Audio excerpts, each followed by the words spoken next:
जनता ने का तू रंगल चाहे खिलाड़ी जीजा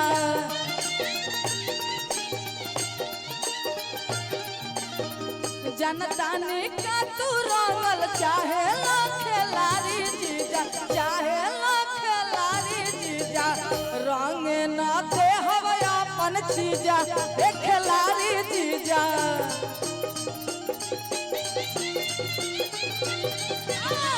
रंग न दे हवा अपन चीजा खिलाड़ी जीजा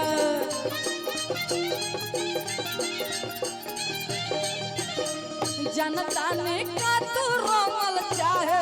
खिलाड़ी जीजा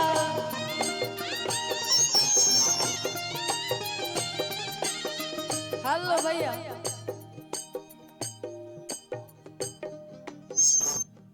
हेलो आलोक जी जहानाबाद उनके तरफ से बहुत सारा आशीर्वाद पुरस्कार है। बहुत बहुत धन्यवाद आलोक जी को। बाकी एक साली बता रही अपना जीजा जैसे हमारा नया गीत है और कहे के बाका कि जनता ने का तू रंगल चाहे खिलाड़ी जीजा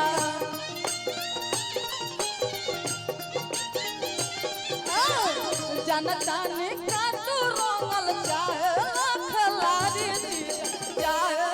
खिलाड़ी जीजा रंग न खिलाड़ी जीजा रंग न दे हवा अपन जीजा खिलाड़ी रंग न दे हवा अपन जीजा खिलाड़ी जीजा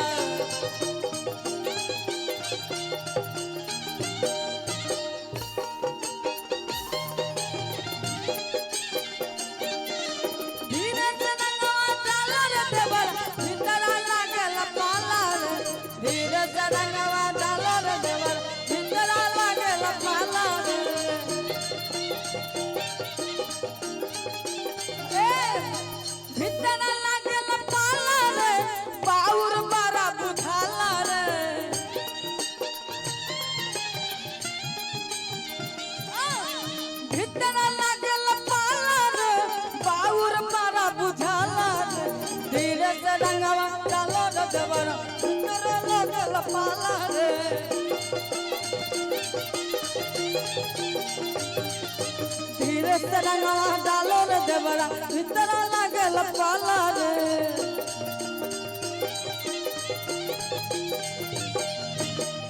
रंग न दे हवा अपन चीजा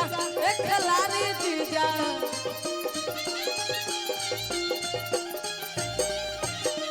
बाकी एगो औरत बड़ा सुंदर भाव में होली में कहत तरीका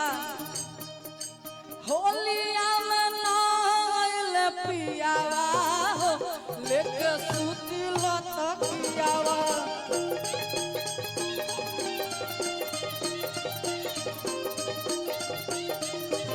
होलिया में नाइल पियावा हो लेके सूती लतकियावा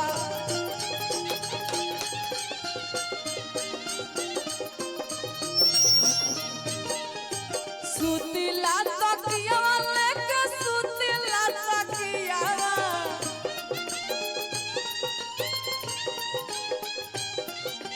सुतीला तकियावा लेके सुतीला तकियावा होलिया मनोइल पियावा लेके सुतीला तकियावा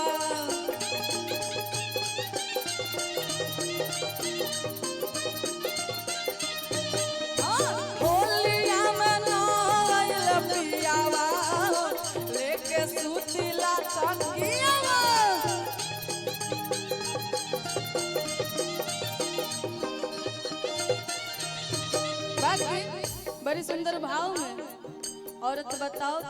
तरीका आलोक जी का फरमाइश है मुर्गी डांस इसके बाद एकदम बिल्कुल होगा। बाकी औरत कहत तरी होली में का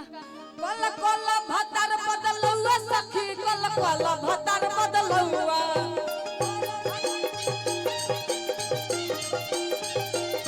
कल कल भतर बदलुआ सखी कल कल भतर बदलुआ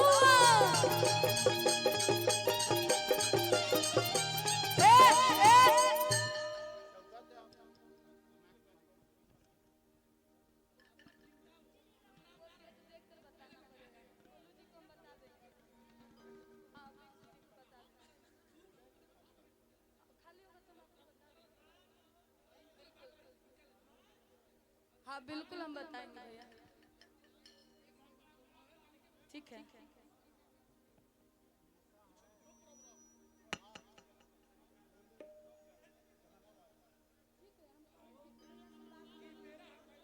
आलोक जी के नाम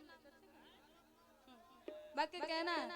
आलोक जी की तरफ से बहुत सारा प्यार, आशीर्वाद और पुरस्कार है। बहुत बहुत धन्यवाद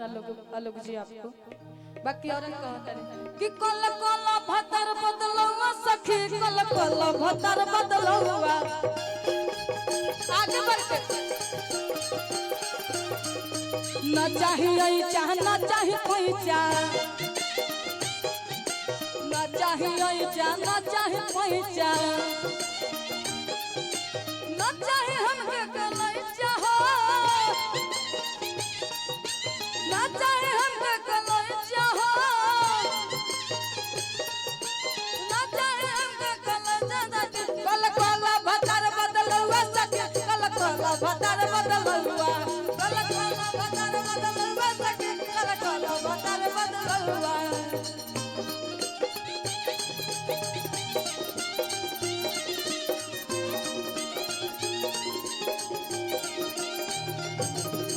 देवाले से फसल दिया मराता के खीसी,